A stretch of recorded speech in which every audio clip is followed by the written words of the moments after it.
This is Marco Reus. This is Shinji Kagawa. This is Nuri Shahin. Hello, this is Jadon Sancho. And you're listening to the Yellowwall podcast.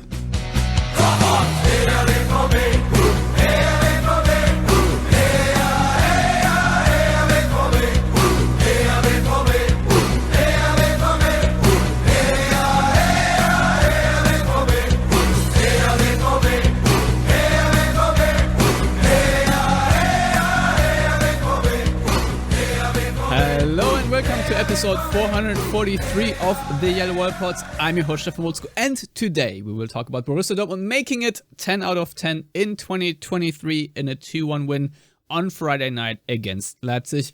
And we will preview the second leg against FC Chelsea, to which Dortmund bring a 1-0 lead from the first leg. For all that and more, joins me Danny Lützner. It's great to have you back on after you helped me preview the other Chelsea game. And for all our listeners, yes, we're pretty much on live right after the Leipzig game. So it's a Friday night episode. So Danny, again, how are you doing? Welcome to the show. Well, thanks for having me again, Stefan. As you said, 10-15 minutes after the game, still buzzing. It was one of those Friday night games at Dortmund. And yeah, just incredibly happy that we continued our run. And how are you doing after that game? Well, according to my Apple Watch, I barely made it because around the 80th minute mark, I got the heart rate warning. I'm pretty sure pretty other Dortmund fan too, because man, it was a nerve-wracking game, and especially the second half put a lot of pressure on every spectator, that is for sure. But, I think it's fair to say that we should start from the top of this game. And obviously Dortmund now enjoy a 7-point lead over RB Leipzig. And they do enjoy, at least for tonight, being league leaders, which of course is very nice and hypes up everyone. And of course, for the Bundesliga itself, it's also just really, really good that A, Leipzig lose because they suck, and B, that Dortmund can give Bayern a little run for their money. So, happy days. I certainly did not anticipate Dortmund coming out of this with the win, especially not after watching that second half. And also, we had some first doubts creeping in, I think, just 5 minutes before kickoff when the news spread that Gregor Kobel was going to miss with a muscular injury, which, of course, is very annoying if your arguably best player so close to the game has to sit out, and then Alex Meyer, who of course is a very competent backup, has to jump in, but obviously he's not as mentally prepared as he should be for such a game. And also something that I totally didn't even notice, and I was ranting about the Modest sub in the second half and why Malen wasn't playing, and turns out he also was injured. He got a knock on his ankle. My bad, I totally missed that. Danny, let's maybe start with the first 10 minutes of the game, because I think these were the storm, if you will, that Dortmund had to weather.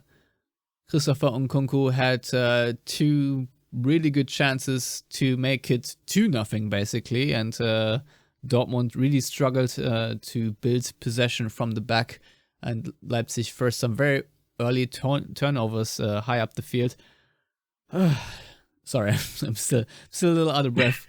But what do you make out of these first 10 minutes? Why were Dortmund riding their luck a little bit there? Yeah, I mean, this was a big game. Like we can't forget that this was probably the biggest game in the last couple of weeks. Leipzig has always been a tough game for Dortmund, so you could clearly see that there was a bit of nervousness. The first touches weren't on point, especially Can. As you said, on the right side, Wolf, quite sloppy in possession, and just took the fight from us from the beginning. And they pressed really well, and they knew if they score early, it's going to be a completely different game than what Dortmund has been used to in the last couple of weeks. So they tried their luck with a couple of, I would say shaky possessions, shaky situations, but Schlotterbeck once. Well, his recovery runs are probably the best thing that's going on in the Bundesliga currently. The way he covers space and the way he defends the goal line. We'll speak about this later too, but he's just absolutely insane. And yeah, as I said before, like if Nkunku is match fit and has a little bit more of confidence, we could go down 1-0. But I think after 10, like the 9-10th minute mark, you clearly see that we have a couple of good possessions. We string together a couple of good passes. And then we had this the confidence back. And yeah, from then on, we looked like a different team. We were in the game and yeah, looked different. Looked much different. Yeah, I mean, there are obviously a few talking points. For example, the Julian Brandt goal that was not given in the 13th minute. First of all, what a run and what a pass by Jude Bellingham. I was actually a bit disappointed by Julian Brandt because I think his first touch let him down, considering his quality. Yes. I think he should have done better, and then the ball bounces off him onto his arm. And while the finish was really good because he slotted it, yeah, in the far corner, and the goalkeeper was just stranded, which didn't even move. I was sort of celebrating half-heartedly because I saw it in the build-up that the ball bounced off his arm or maybe shoulder. I was hoping it was sort of his midriff or so, but in the replay you could clearly see, yeah, it was his arm, and the goal was not going to stand. But nevertheless, that just went to show how often Dortmund managed to slice Leipzig open in this game. We had so many great runs. Many deep runs where Dortmund, once they won possession or sometimes even creating out of their own possession, chances getting in behind this Leipzig line. And I think that falls on Marco Rose. And I think you just said it correctly. It is a really big game. And these were structural problems that Leipzig had and that Dortmund were able to exploit. And I would say if you play away from home in Dortmund, even if you're Leipzig, these are things that arguably should not happen to you. Absolutely. And then I think one thing that we also have to mention is Leipzig missed Conny Leimer in their central midfield, and having Haidara play. Haidara he's not a bad player, but he's not made for these kind of games where you have to be tactically disciplined, where you have to stay in your role. And I think we pressed him quite aggressively. We tried to force him to make a couple of errors, which he did. And I think he got a yellow card quite early as well. And Nkunku did. And from then on, as you said, like we found the channels. We made a couple of good runs. And like in general, Leipzig looked quite sloppy once we were in a game. And yeah, then on the 25th minute mark, penalty, Reus scored, and yeah, it looked like a completely different game than the first 5, 6, 7 minutes. Yeah, absolutely. First talking point in this period, even I think there are a couple is to me the Christopher Nkunku foul on Marco Reus's leg. Startup hits Reus's leg from behind. Could be a red card situation. What are you thinking about this decision by the ref to leave it at the yellow booking? I think in Germany we would call it Dunkelgelbe, which is yeah, it's a mix between a yellow and a red, and yeah. I mean dark yellow, not Dunkelrot. This is like the worst red card. Sorry, it's my bad. It's a dark yellow. That's what you call it. No, but I think we can both agree that there are situations. If this would have been late in the game, 70th, 75th minute, it could have been a red. But that early in the game, I think they were just okay. Let's see how it goes. But obviously, we had a couple of situations, and we talked about it last time about VAR. There's no consistency to decisions anymore, and I can name at least 2 or 3 situations that are quite similar that happened this season in the Premier League where there was a red card shown. So could have been a red, was a yellow, but I don't think it really mattered this today because Nkunku he wasn't himself. So it is what it is, but could have been a red. But yeah, I mean, it still needs to be discussed anyway. So yeah, Nkunku saw yellow, then Haidara saw yellow, and then of course Marius Wolf had this beautiful outside of the wrist, not wrist, but outside of the boot flick to Marco Reus, who runs Blaswig, and then Blaswig collides, careens, whatever you want to say, into Reus as he wants to slot it into the open net and brings him down. And my favorite part about this is that Blaswig was protesting that he didn't touch Reus, but I think the replay made it abundantly clear it was a penalty. And I'm kind of glad that there isn't a double jeopardy anymore, because back in the day this easily could have been a red card for the keeper as well if you get the attacker like that, because it's obviously denying a clear and obvious scoring opportunity. But Marco Reus, I think, took responsibility, and the penalty kick was picture perfect, hit the side netting with the penalty shot, and I think he took it out of the hands of Sebastian Aller. But I think as a team captain and Marco Reus, who's a very secure penalty taker, I would say overall, I 100% trust him in such a moment. I've seen some rather critical comments of him on Twitter before the game, that Dortmund would have already lost with Reus back in the starting lineup, yada yada.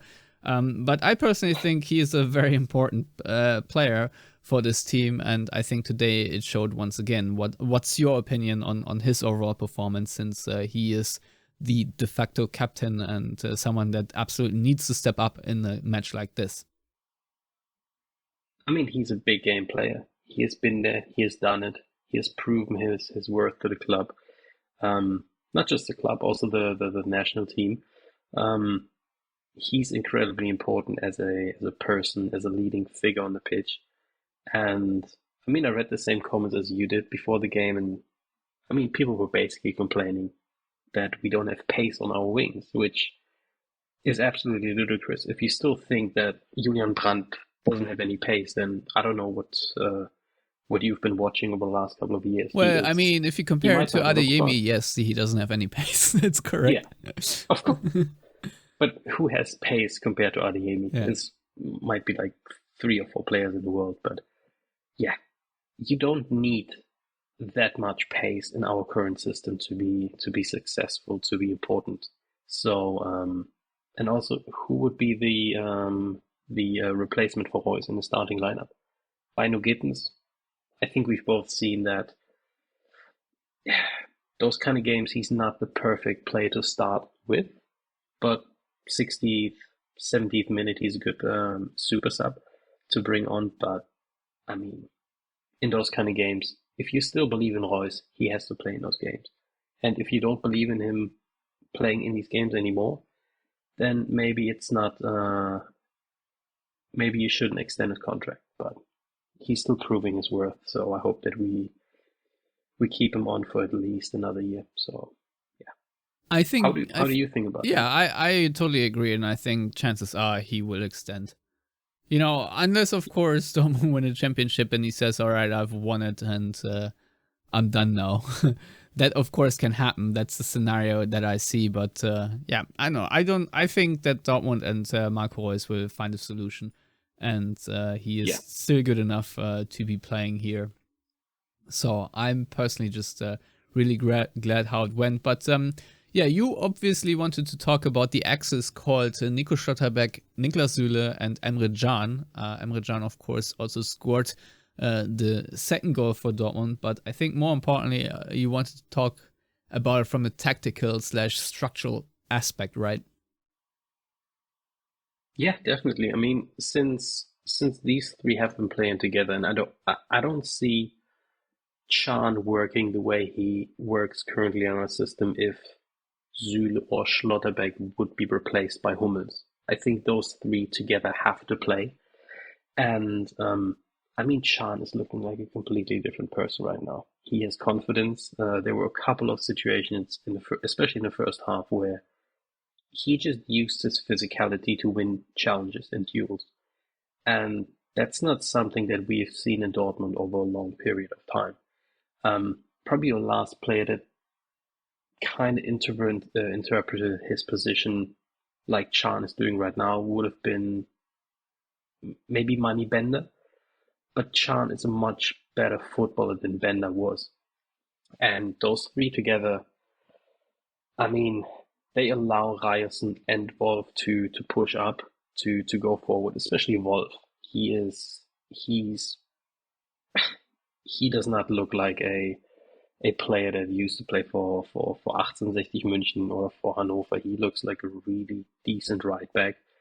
And yeah, as long as we can keep that core together in our central area of the pitch, I think we should be much more stable moving forward.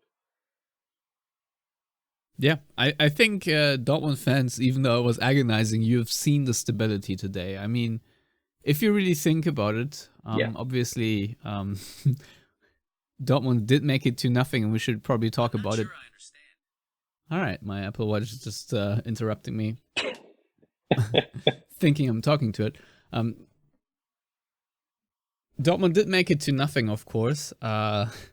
First of all, another set-piece goal, which personally makes me very happy, and Emre Can scoring it was a very nice shot. And the ESPN feed, Hannes Wolf, who was the expert on the sideline next to Archie Rintut, he said that Dortmund schemed the set-piece, that it was sort of designed to end up with Emre Can, or at least the way they created space, they made sure that Emre Can would be open for any deflections or whatnot. And yeah, he did take full advantage. I think when we talk about Gregor Kobel missing, we also have to talk about Gulaschi missing, because Blaswich, he looked absolutely shite trying to save that. Let's be real. I mean, he saw it late and there were a lot of bodies in front of him, but nevertheless, I think a higher degree goalkeeper of Bundesliga quality saves that one.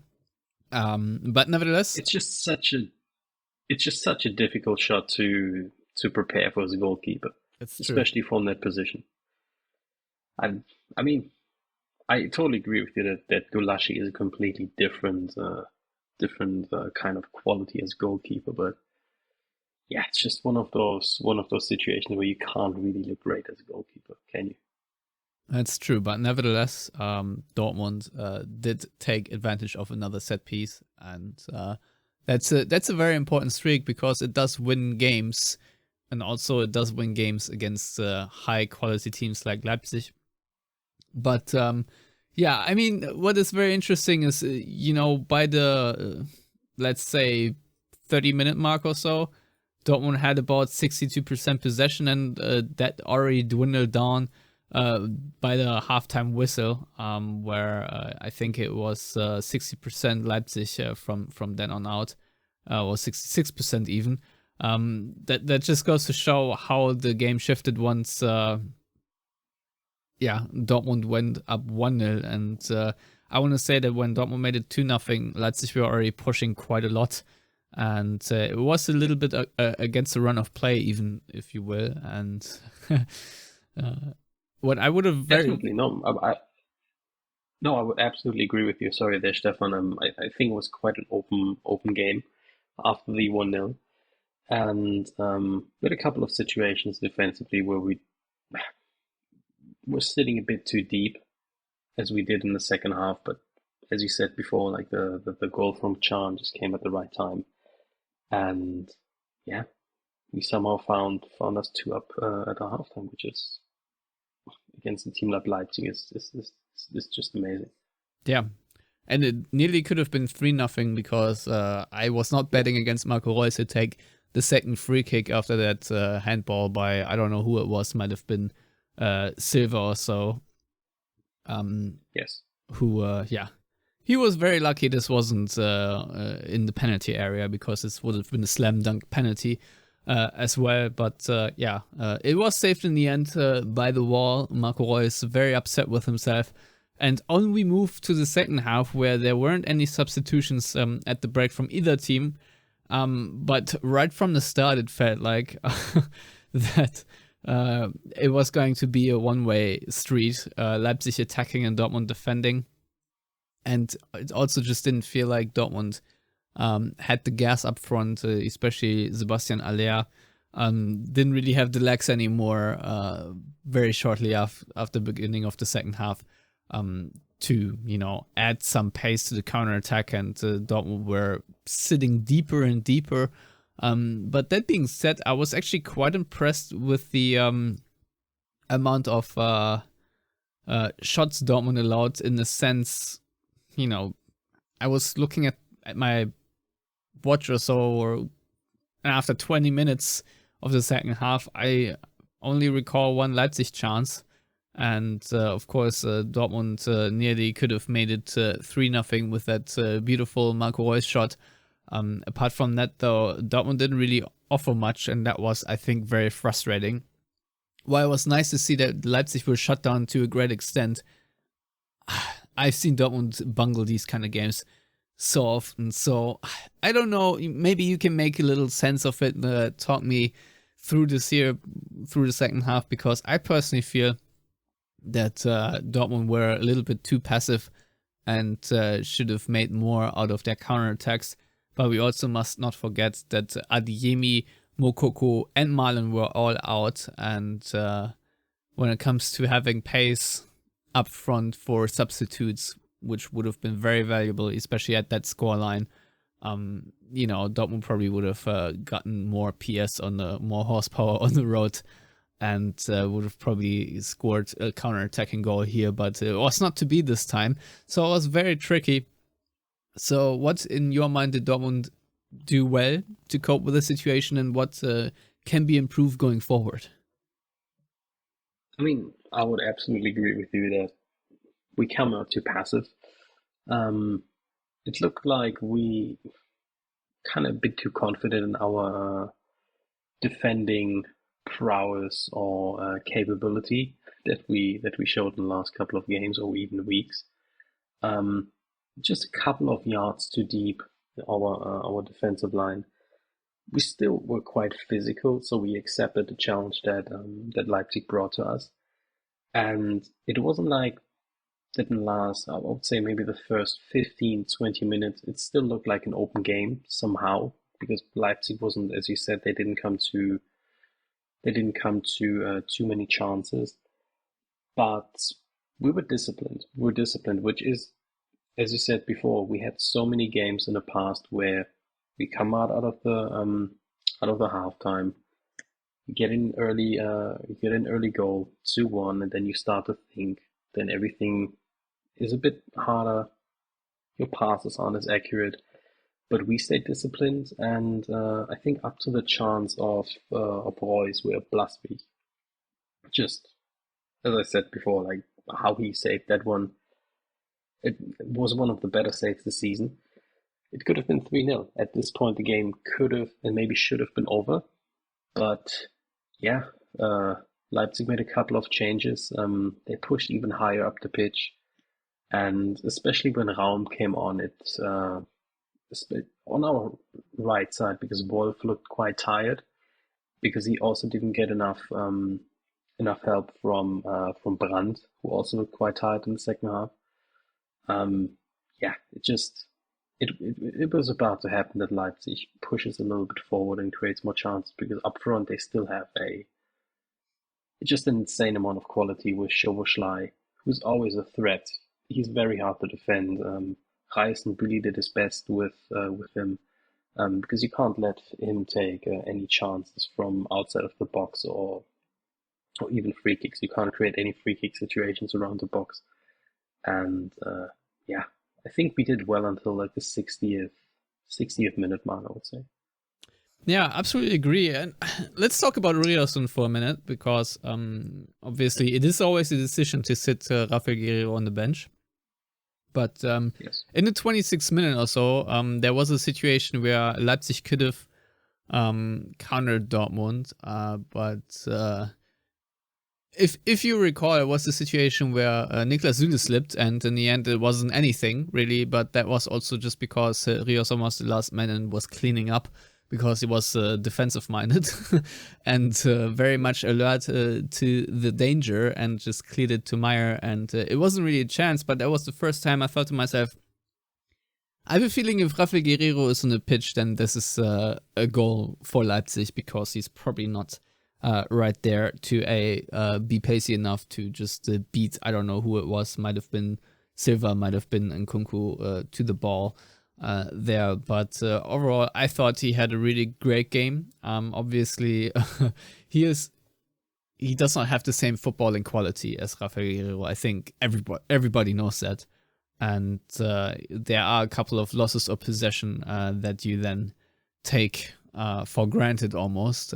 Same with Charlie Özcan in midfield. You know, he is a great ball winner, but sometimes there are a couple of counterattacks he could initiate much better by after he won the ball, but then his passes, when he has to play a direct vertical ball, are just not accurate enough. And I think there were 2 or 3 chances that Dortmund actually had in the first half on the counter where Özcan could have, probably just opened Leipzig up completely, but his passes were wayward. But back to Ryerson, because it is a bit gutsy, obviously, to play him as a left back over Rafael Guerreiro, who, is such a better footballer and is also someone who can create goals in such games, especially if he plays against Henrichs and Simakan. There's certainly space to exploit for a player like Guerreiro. But nevertheless, I was quite okay with the decision. How did you see Rierson's game? I would absolutely agree with you on this again. I mean, he's not a great footballer, but as you said before, he's defensively minded. He understands that his position needs to be interpreted more carefully. He needs to stay in his lane. He needs to be disciplined. He's not someone who just runs forward, even if there's space for him to move up. He understands what we currently need, and we need stability. We have especially with someone like Reus in front of him. Reus, at his age, he's not going to track back over 60, 70, or even 80 minutes. He's not capable of doing this any longer, and he shouldn't, because we need him up front. We need him to be ready in those situations where he can actually explode, drift in, take shots, where he is Win able penalties. to still be efficient. Yeah, exactly. We need Reus to be fit and fresh in those situations. It's not like you can't compare it to, let's say, Ronaldo when he was at Madrid, but still, those kind of players, they are luxury players, and you need players to back those players up. And Rierson is a perfect example for that. We had this kind of player with Piszczek for a long time, and Piszczek sometimes played left back. He wasn't the best left back, and compared to Guerreiro, Rierson is not a great footballer. Guerreiro is probably the best footballer we have in our team with someone like Brandt, especially technically. But Rierson is just a much better fit currently, and as you said, it was the right decision to play him. And yeah, in the end, we look much more stable defensively with him, and that is, you can't argue against that. Yeah, I'm very happy. Obviously, the substitutions, when you talk about Marco Reus, he came off and he looked absolutely gassed around the, 72nd minute. Anthony Modeste and Bynoe-Gittens came on. And I was hoping maybe Bynoe-Gittens could have a solo run and maybe kill Leipzig by himself, because we all know he's capable of doing that. And he almost did have one of those runs, and I thought he was fouled, but the referee disagreed with my view there and said play on. But, I thought that was a wise decision. Also, what I found interesting is that Terzic, after, you just talked about David Raum, I think the pass by, I think it was Schlager, right, to David Raum, that dink in behind Dortmund's back where Marius Wolf was a little bit asleep. I think that was probably the best crafted goal of the day, if you will, and the best crafted chance, because when you have a tap-in like this, it speaks for itself, and Nico Schlotterbeck nearly cleared it too, but he needed to clear backwards at this moment wasn't quite easy, or would have scored an own goal. But Emil Forsberg makes it 2-1 with 15 minutes to go, and I think in the UK you call it then squeaky bum time. But what I found interesting is for the last 10 minutes, if we add the stoppage time, because it was sort of the 83rd minute, Mo Dahoud was standing forever on the sideline, but I think Terzic wanted to make it a double sub. So we brought on Dahoud to regain a little bit more control of the game, because after Forsberg made it 2-1, you could see the momentum shift back to Dortmund somehow, even though I think Yusuf Poulsen, I just listened to his interview right after the game. He said that it still felt closer to Leipzig making it 2-2 than Dortmund going over the halfway line. Fair enough, but I still thought that Dortmund were a little bit less passive and a bit more proactive once Leipzig scored. But what I wanted to really talk about is the substitution, because I thought it was quite wise to put Niklas Süle a little bit more over to the right to take care of David Raum. Yes. Because I think that was sort of the main threat that Leipzig had at this moment, because when they were building on their right side, they often got just stuck and tried to dribble in the middle and then recycled possession. There were so many instances where Leipzig just did not find an answer from their back, even though they had Gvardiol and Willi Orban for most part doing the build-up. And I thought maybe they could have, one of these Schlotterbeck or Hummels passes, but that just never happened. They just played very risk-averse, which to me, especially very late in the game, was kind of astounding. But, you do you. But yeah, so the substitutions I liked, even though, of course, if you see Hummels come on and then the next moment Timo Werner and his pace, and you think, oh God, if he now gets one run in behind Hummels, then it might be game over. But the reason why Timo Werner came on very late is that he was actually sick and under the weather, as Marco Rose said, and so he couldn't really play longer than 5 minutes. And I don't know about you, but I don't even recall him seeing on the field 1 second when he was on. So he was quite of a non-factor, pretty much like Nkunku, to be honest. So in many ways, Dortmund were lucky. I would say there was one moment where I realized that Werner is playing. That was the chance in the 92nd, 93rd, where Schlotterbeck had to defend the goal line once again. And was it the Werner chance? Yes, that was Werner. See, I didn't even realize that because I was so focused on Schlotterbeck. No, I mean, seriously, I don't think that Werner had any business being on the pitch, because he didn't look himself.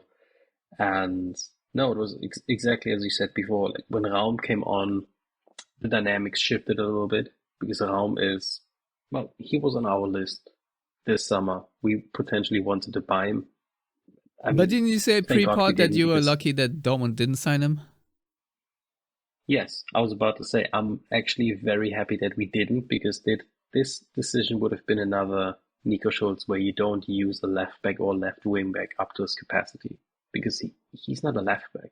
He's not a left back that actually makes your defense strong. He's a left back like Guerrero, who can create a lot, who has an insanely gifted left foot, who his crosses are amazing. He could have been useful for us, but having someone like Ryerson is actually more important for us currently. So having him on was definitely hard to defend, especially when you're tired. And Wolf looked, as you said before, like when Süle had to move over to the right a little bit to help out, because Wolf didn't look too happy to have to basically have to run around Raum after the 70th minute. So yeah, it was tough, but we made it in the end. Schlotterbeck had a couple of great moments once again, and also a couple of saves from Maya in the end to secure the victory. But I think we can be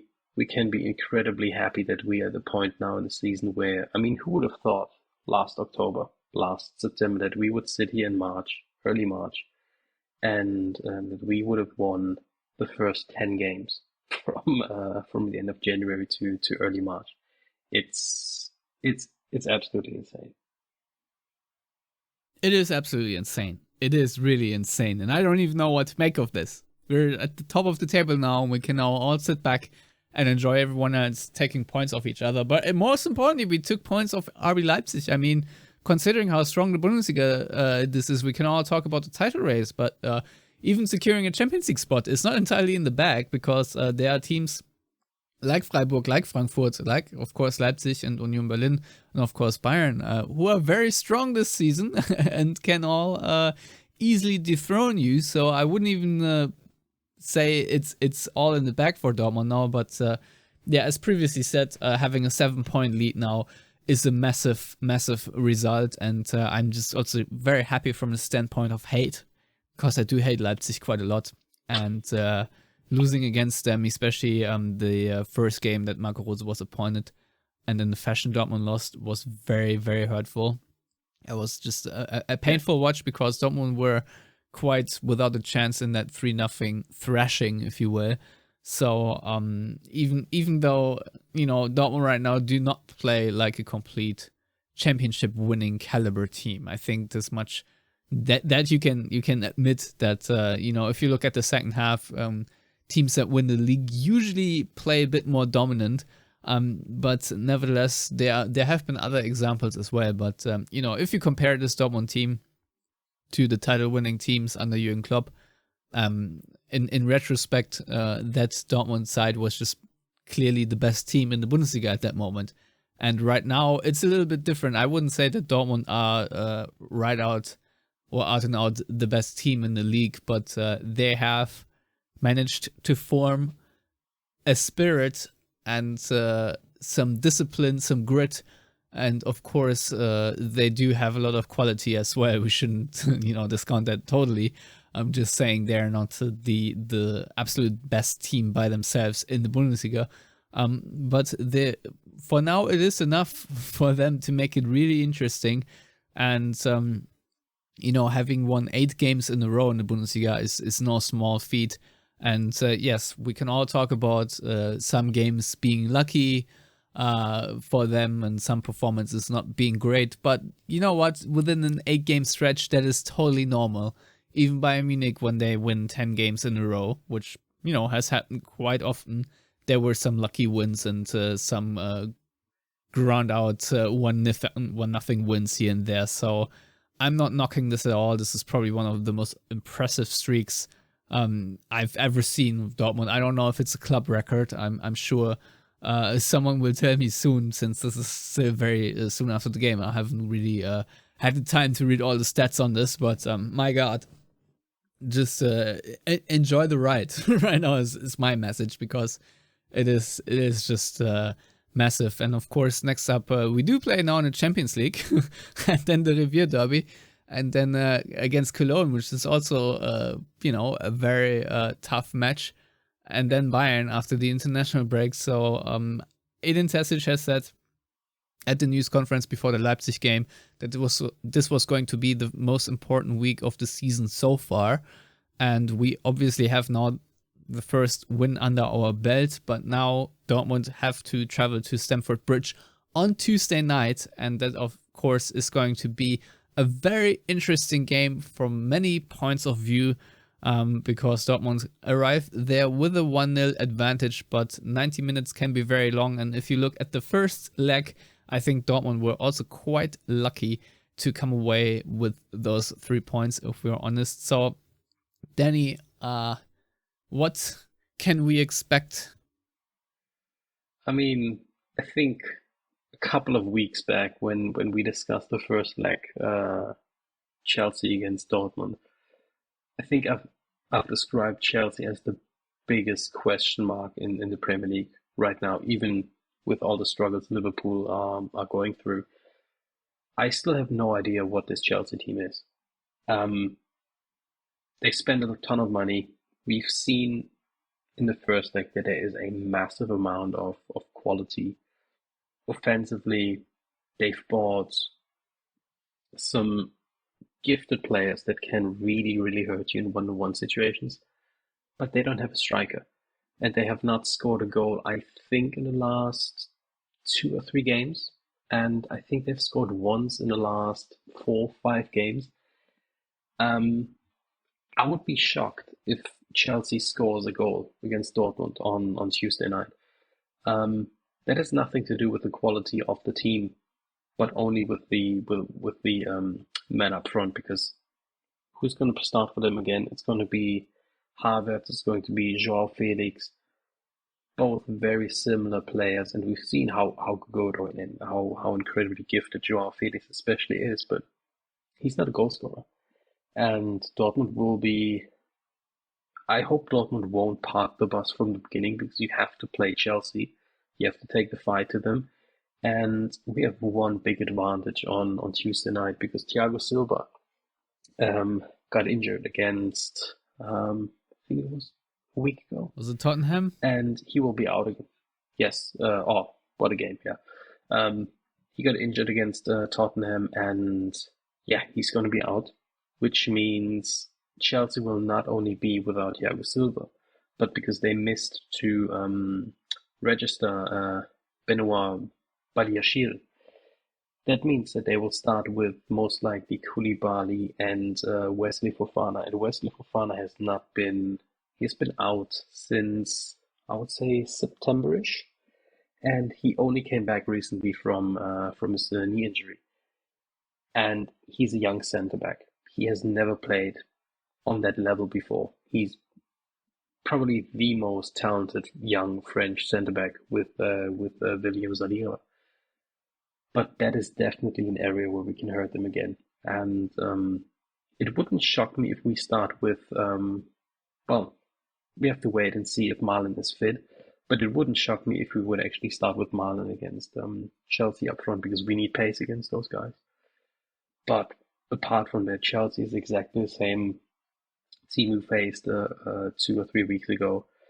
And what kind of game do you expect this time around? Well, I expect a very nervy game, and I expect to have, troubles with the set piece defending, because I think this is an area where Chelsea certainly can hurt Dortmund, even though Dortmund's set piece defending has improved. But I just feel like they will throw everything they have at Dortmund, and they do have a lot of physicality. This is one thing they certainly have over Dortmund, and sometimes that's what you need to do in these situations. Just rely on sheer physicality and hope that can help. What I'm also worried about is that Dortmund have to do without Julian Ryerson, because I think he would have been a very good player to start in this game, just because of what we've just discussed during the Leipzig segment. But he in the few minutes he played got his I don't know how many of yellow card, and since they accumulate from his EuroLeague run with Union Berlin, he is going to be out as well. So we're almost in injury/personnel crisis territory already. I don't know what the status is of Gregor Kobel. We do not know what Marlin's status is. Adeyemi is back in team training or is about to start, but if we're realistic, he's not going to make it either. He's probably only going to return for the Bayern game. Maybe against Cologne, I'm not entirely sure. And if you have players like Adeyemi and Marlin available against Chelsea, that changes the dynamic quite dramatically, I would say. And not having them, I think we saw quite well today. Dortmund were on the back foot, pinned back, very much also because of a lack of pace up front. And this is going to be very annoying if they are both out, because with them, and especially Adeyemi, considering the streak he was on before he went down, you would not have bet against him to score against Leipzig, and you also would have not bet against him to score away to Chelsea, to be honest. So the good news is Marco Reus, Julian Brandt, and Jude Bellingham alone have enough attacking intelligence, let's say, to really carve out a few good chances against FC Chelsea. And Marco Reus has been very clinical very often in the Champions League in away games. And I'm just hoping that Dortmund with Sebastian Aller up front can very much early in the game get some very important touches and redistributions and play off of that, because chances will be there. We have seen that Chelsea are not that disciplined. They are not as good as winning the ball back once Dortmund have it as Leipzig were, for example. I would just make that statement right now. So from that standpoint, I think today was a really good test, a really good bellwether to see whether Dortmund can beat a team like Chelsea. And there's no reason to disrespect Chelsea because of all the individual quality they have. But it is a fact that, as you pointed out, they have scored only one goal in the last 5 games in a 1-1 draw against 17th West Ham United. Otherwise, they had a scoreless draw against Liverpool, scoreless draw against Fulham, then they lost 1-0 away to Dortmund, a 1-0 loss to Southampton, who are, I think, rock bottom in the Premier League. And then, a 2-0 loss against Tottenham, which I personally didn't see, but it's... Let's just say the pressure on Graham Potter is immense right now. They also do play Leeds this weekend, so I think I'm going to take an eye on that match, because they're 17th as well, and Chelsea do need a few good moments. But then again, League and Champions League sometimes are just completely separate things. But I'm not pessimistic about Dortmund playing in this tie. So if I had to make a scoreline prediction, I would sadly say that Dortmund's winning streak comes to an end, but I think it'll be a 2-2 draw. I don't know why I see goals in this game, which makes no sense from everything we've just said, but that's just my gut feeling. I would agree with you. I think our winning streak will come to an end, but for some reason I can see us getting away with a 0-0. I think, I mean, as you said before, not having Ryerson is going to be an issue, and it would not shock me if we actually start with Schlotterbeck, Süle, and Hummels, which, would potentially mean that we will play with Hummels in a, more like a libero, quite a outdated position. But it wouldn't shock me if we start really defensive. And unfortunately, as you said before, we are lacking a bit of pace up front currently, and it's going to be a long 90 minutes. But we just have to hope that Graham Potter will still be in charge next Tuesday. And if that's the case, that will boost our chances a couple of percent. But I would say it's still I would say maybe now it's like a 60-40 game for us, but it's going to be tough. It's going to be a very, very, very long game. Yeah, which is unfortunate, because I don't know if I can survive another one of those games after tonight. I'll be honest. Being in a title race is not healthy. I can tell you that much, because the stakes are so much higher and the nerves are so more wrecked. But it's fun also. I absolutely agree with you. I miss the days when we were just 3rd, 4th, and we had like more or less like 10 points on the 5th place, and everything was more or less decided in April, and you could just relax and watch football. But I mean, just think about it. The next games are all going to be so huge, especially the derby. And if we look at Schalke, they have managed to recover. They even won the game against Stuttgart. Congratulations. And I mean, I'm personally rooting for Schalke not to be relegated, to be honest, because the Bundesliga does need them. But also, I do think the derby is just going to be insane, since and from that standpoint, it's actually quite good that Dortmund do play on Tuesday already and not on Wednesday, because they will need that day of recovery, because the derby is just going to be taxing. And I'm very I think intrigued about rotations. I would absolutely say the game against Schalke will be physical. Yeah. That's going to be even more physical than the game against Chelsea, because Schalke is definitely going to be very aggressive in that game. But as you said, we have Schalke coming up, then we have Cologne, then you have a small break, you have Bayern, you have Leipzig in the quarterfinals. Those are some tough games. You have Union coming up after that. Jesus Christ, when does it end? It's all not right. anytime soon. Well, hopefully. But I mean, yeah. Before I have a stroke, I think it's time to end this episode. But when we talk about teams playing very physical, I would just say that Leipzig today played very physical. There were a couple of fouls that, as you said, were dark yellow territory. And Leipzig, I think, pretty lucky that they finished with all 10 outfield players. So, once again, everyone out there, thank you very much for listening. I hope you enjoyed this sort of post-game hot takes where there was not a lot of preparation other than watching the game, of course, and nearly dying of heart failure. But more importantly, Danny, thank you for coming on very late in the evening in the UK. Thank you for having me once again. Helping me preview the Chelsea game. No, of course.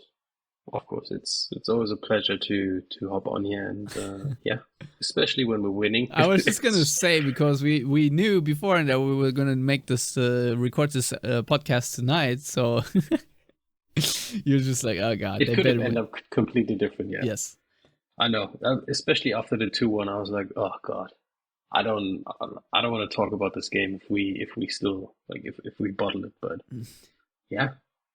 As long as we win, I'll keep on coming on. So fine.